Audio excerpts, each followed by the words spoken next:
Hello friends, welcome to my YouTube channel Ashish instrumentation. आज हम बात करेंगे कि जो कंट्रोल वाल्व्स रहते हैं उसके क्या क्या पार्ट्स रहते हैं और वो किस काम आता है। ये एक कंट्रोल वाल्व है अपना पूरा। तो अभी ये इसमें देखेंगे हम ये कैसे क्या इसके वाल्व के पार्ट्स हैं और इसकी स्पेसिफिकेशन क्या है। जनरल जो चीज़ है वो देखेंगे। तो सबसे पहले तो ये देखने से हमें पता चल रहा है कि ये सिंगल एक्टिंग वाल्व है।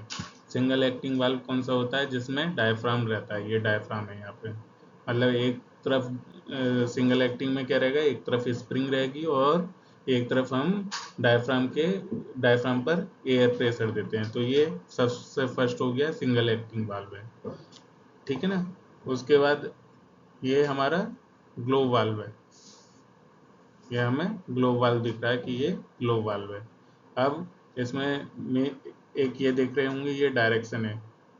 तो ये डायरेक्शन क्या होती है? ये फ्लो की डायरेक्शन होती है। तो इसका मतलब ये हो गया, इनलेट ये है मेरा, आउटलेट ये है।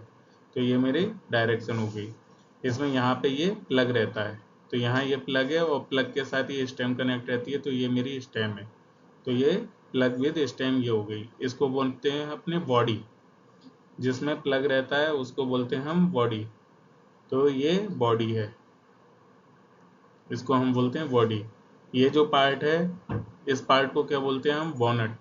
बोनट मतलब जो बॉडी के ऊपर रहता है उसको बोनट बोलते हैं। ये 4 बोल्टों से कनेक्टेड है, ये बोनट है।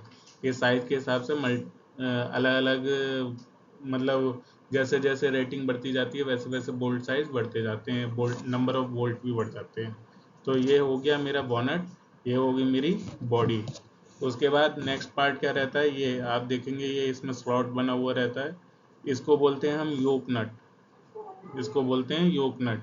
योक नट का काम क्या करता है? योक नट वाल्व, बॉडी और एक्चुएटर को एक साथ कनेक्ट करके टाइट कर देते हैं योक नट के थ्रू। तो इससे ये क्या है, मेरे दोनों एक साथ कनेक्ट हो जाते हैं, एक्चुएटर और बॉडी।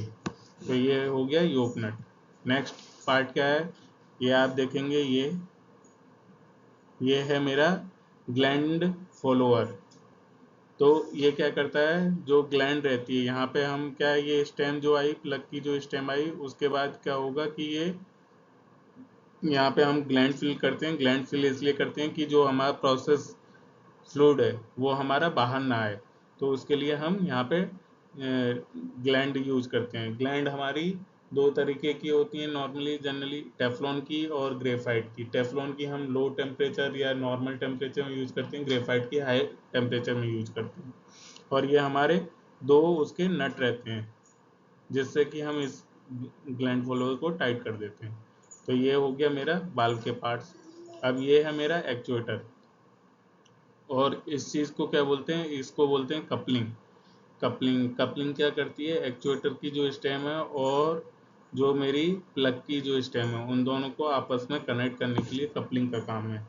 कपलिंग से हम क्या करते हैं कि इन दोनों को आपस में कनेक्ट कर देते हैं जिससे कि ये एक साथ मूव हो ऊपर नीचे। तो ये हो गई मेरी कपलिंग। ये एक्चुएटर की, फिर ये क्या है, ये एक्चुएटर की स्टेम जो है ये यहाँ तक जाएगी और यहाँ ये डायफ्राम के साथ कनेक्ट हो जाएगी, ठीक है ना। इसमें फिर एक तरफ स्प्रिंग रहेंगी। अगर मेरा एयर फेल टू ओपन रखना है तो एयर हम ऊपर से डालेंगे और यहाँ पे मेरी स्प्रिंग रहेगी। तब क्या होगा, जैसे ही एयर का प्रेशर आएगा तो ये वाल्व को नीचे करेगा, ठीक है ना, और बाल नीचे जाएगा। लेकिन जैसे ही एयर प्रेशर कम होगा, स्प्रिंग के फोर्स से ये मेरा ऊपर चला जाएगा। तो ये मेरा एयर फेल टू ओपन के लिए हम एयर ऊपर से डालते हैं, ठीक है ना। इसमें एक रहता है बेंड पोर्ट। बेंड पोर्ट क्या करता है? वेंट करने के लिए रहता है। जैसे अगर हम यहाँ से एयर डाल रहे हैं तो जो स्प्रिंग वाला एरिया है वहाँ पे कुछ ना कुछ एयर भी रहती है, तो उसको वहाँ से निकालने के लिए। तो इस तरह से ये वेंट पोर्ट यूज होता है। ये रहता है मेरा स्केल। स्केल दिखाता है कि आपका बाल जो है वो कितना ट्रेवल हुआ है। तो ये हमने अभी आपको आउटर में कैसे कैसे पार्ट्स रहते हैं वो बताए हैं। अगली वीडियो में हम आपको इंटरनल पार्ट्स के बारे में बताएंगे कि इंटरनल पार्ट्स कौन कौन से होते हैं। ये हमारी एक बुक है, ऑब्जेक्टिव इंस्ट्रूमेंटेशन एंड कंट्रोल, जिसमें आपको इंस्ट्रूमेंटेशन से रिलेटेड क्वेश्चंस एंड आंसर मिलेंगे। तो अगर आप ये परचेज करना चाहते हैं तो आप परचेज कर सकते हैं, और हमारे चैनल को लाइक एंड सब्सक्राइब करना ना भूलें। Thank you.